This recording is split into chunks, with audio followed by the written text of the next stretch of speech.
આપણે લીધા છે બટેટા પૌવા આપણે સવારે બનાવ્યા હતા, વધી ગયા છે, તો હવે આપણે એને વેસ્ટમાંથી બેસ્ટ રેસીપી બનાવશું. તો અત્યારે બપોર થઈ ગયું છે, તો સવારનો નાસ્તો આપણે બપોરે ટ્રાન્સફર કરી લઈશું. મતલબ એનું એ રસોઈ નહીં આપીએ, આપણે આનું કાંઈક અલગ રેસીપી બનાવીને બાળકોને ખવડાવશું, તો બાળકોને ખૂબ મજા આવશે. તો અહીંયા અંદાજે 500 ગ્રામ જેટલા બટેટા પૌવા વધેલા છે મારી પાસે. તમે જોઈ શકો છો, અંદર દાળ અમને એવું બધું નાખેલું છે. તો હવે એની અંદર આપણે થોડીક વસ્તુ એડ કરીને આનો યુનિક નાસ્તો બનાવી નાખશું. તો ચાલો આપણે કેવી રીતે બનાવવાનો છે યુનિક નાસ્તો એ આપણે જોઈ લઈએ. અહીંયા મેં એક ડુંગળી ઝીણી સુધારેલી છે, એ આની અંદર આપણે એડ કરી દઈશું. તમે ડુંગળી ન ખાતા તો તમે એને સ્કીપ કરી શકો છો.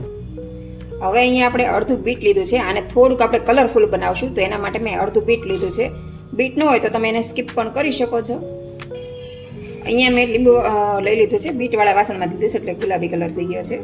તો અડધું લીંબુનો રસ આપણે એડ કરી દઈશું. થોડુંક આપણે લીલું લસણ લીધું છે, ઝીણું ઝીણું સુધારીને, અને થોડાક આપણે લીલા ધાણા એડ કરી દઈશું. તમે લસણ અને ડુંગળી ન ખાતા તો તમારે એને સ્કીપ કરી દેવાનું. સ્વાદ પ્રમાણે નમક એડ કરી દઈશું. પૌવામાં આપણે પહેલેથી જ નમક હોય છે, તો આપણે ઓછું નાખવાનું છે. થોડુંક તીખાશ માટે આપણે રેડ પેપ્રિકા એડ કરી દઈશું. તમે સ્વાદ પ્રમાણે તીખામાં વધઘટ ઓછું કરી શકો છો.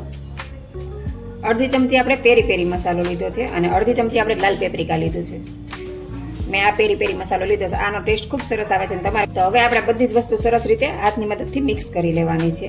અને આપણે બીટ નાખ્યું છે, એટલે આમાં થોડોક કલર આવશે, જેને જોઈને બાળકોને ખાવાની ખૂબ મજા આવશે. તો આને આપણે આવી રીતે મસળીને મિક્સ કરવાનું છે. આ રીતે હાથની મદદથી મસળી લેવાનું છે. અહીંયા આપણે બધું સરસ રીતે મિક્સ કરી લીધું છે. અને હવે અહીંયા આપણે કટલેસ બનાવવાનું બીબું લઈ લીધું છે. આને તમે શું કહેતા ખબર નહીં, પણ અમારા ગુજરાતીમાં કટલેસનું બીબું કે. તો હવે આને આપણે છે ને આવી રીતે મિક્સ કરીને આની અંદર આપણે આ રીતે ભરી દેવાનું છે. આ રીતે તમે કોઈ પણ શેપ આપી શકો છો. મેં કટલેસનો વિચાર કર્યો કે કટલેસ બનાવીએ આપણે. તો આ રીતે આપણે કટલેસ બનાવી લેવાની છે. હાથની મદદથી થોડુંક પ્રેસ કરી લેવાનું છે. આ રીતે તમે જોઈ શકો છો, હાથની મદદથી આપણે પ્રેસ કરીને આ રીતે કટલેસ બનાવી લેવાની છે.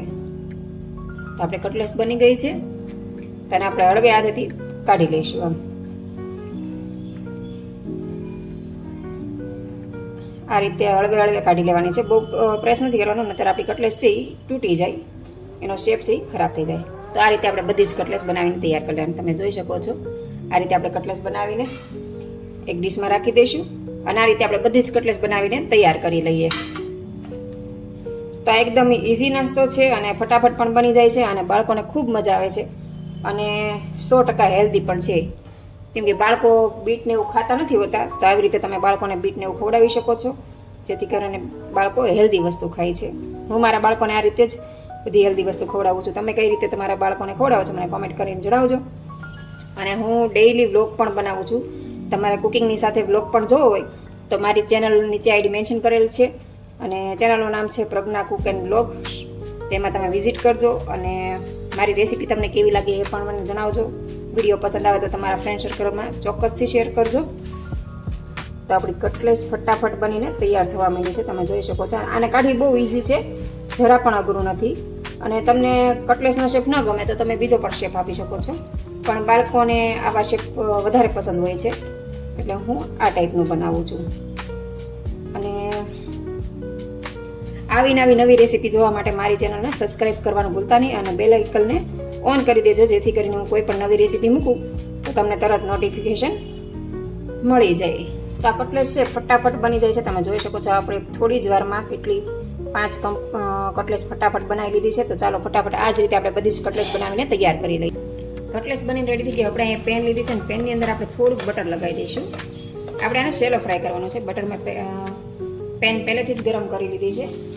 અને હવે આપણે જે કટલેસ બનાવી છે એને આની અંદર આપણે મૂકી દેવાની છે. થોડીક ગરમ કરી લેવાની છે. આ રીતે હળવાથી મૂકવાની છે, કેમ કે પૌવા છે એટલે આમાં થોડા છૂટા પડી જાય. તો આ રીતે આપણે શેલો ફ્રાય કરી લઈશું બંને સાઈડ. અહીંયા આપણે એક સાઈડ 2 મિનિટ રહેવા દઈશું, અને પછી એને આપણે હલકા હાથે ફેરવી લેવાનું છે. આ રીતે આપણે બધી જ કટલેસને હળવા હાથે ફેરવી લેવાની છે. અને પછી અહીંયા બટર છે એને સાઈડમાં આપણે આ રીતે થોડોક ધક્કો મારીને બટર આની અંદર એડ કરી દેવાનું છે. આ રીતે જોઈ શકો છો, આ રીતે આપણે ફેરવી લઈશું. એટલે બટર છે એ બધું જ આપણે આમાં આવી જશે. હવે આને પણ આપણે 1-2 મિનિટ માટે કૂક થવા દઈશું. તો 2 મિનિટ થઈ ગઈ તો આપણે બંને સાઈડ સરખી રીતે બ્રાઉન થઈ ગઈ છે. તમે જોઈ શકો છો આ રીતે આપણે બ્રાઉન કરવાની છે. તો હવે આને આપણે બહાર કાઢી લઈશું ને આ જ રીતે આપણે બધી જ કટલેસ તૈયાર કરી લઈશું. તમને એવું લાગે કે તમારી કટલેસ પરફેક્ટ બનતી નથી, તૂટી જાય છે, તો એમાં તમારે થોડુંક બીટ વધારી દેવાનું અથવા તો થોડો પાણીનો છંટકાવ કરી દેવાનો, જેથી કરીને તમારી કટલેસ છે એ તૂટશે નહીં.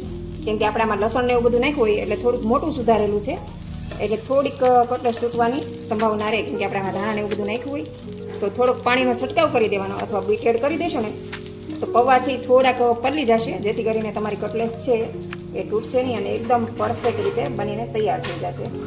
તો તમે જોઈ શકો છો આપણી કટલેસ છે પરફેક્ટ બની ગઈ છે. અને તમારી પાસે પનીર હોય તો તમે આમાં પનીર પણ એડ કરી શકો છો. પનીરથી પણ તમારી કટલેસ બહુ ટેસ્ટી બનશે અને હેલ્ધી પણ બનશે. મારી પાસે અત્યારે પનીર નથી એટલે મેં પનીર એડ નથી કર્યું, પણ તમારી પાસે હોય તો ચોક્કસ એડ કરજો, બહુ સરસ ટેસ્ટ આવશે. પછી ગાજર છે એ પણ તમે આમાં એડ કરી શકો છો. તમને મન ભાવતા સબ્જી આમાં એડ કરી શકો છો, કોઈ પણ સબ્જી, તો પણ એનો ટેસ્ટ સરસ જ આવશે. તો આપણી કટલેસ છે બંને સાઈડ ગોલ્ડન બ્રાઉન રંગની થઈ ગઈ. તો હવે આને આપણે બહાર કાઢી લઈશું અને સર્વ કરી લઈશું. બહાર કાઢવામાં પણ આને ધીમેથી કાઢવી. જો એકદમ ગોલ્ડન બ્રાઉન થઈ ગઈ છે ને થોડીક ઉપર ક્રિસ્પી પણ થઈ ગઈ છે, તો આને ખાવાની ખૂબ મજા આવશે. તો હવે સર્વ કરી લઈએ. તો અહીંયા આપણે એક પાન લઈ લીધું છે, પાનની અંદર આપણે કટલેસની સર્વ કરી લઈશું. તો આ રીતે સર્વ કરવાની છે આપણે. તો આને ધીમે ધીમે આપણે સર્વ કરી લઈશું. તમે જોઈ શકો છો એકદમ કલરફુલ છે, જેથી કરીને બાળકોને ખાવાની ખૂબ જ મજા આવશે. જોતા જ બાળકોના મોઢામાં પાણી આવી જાય એવું છે.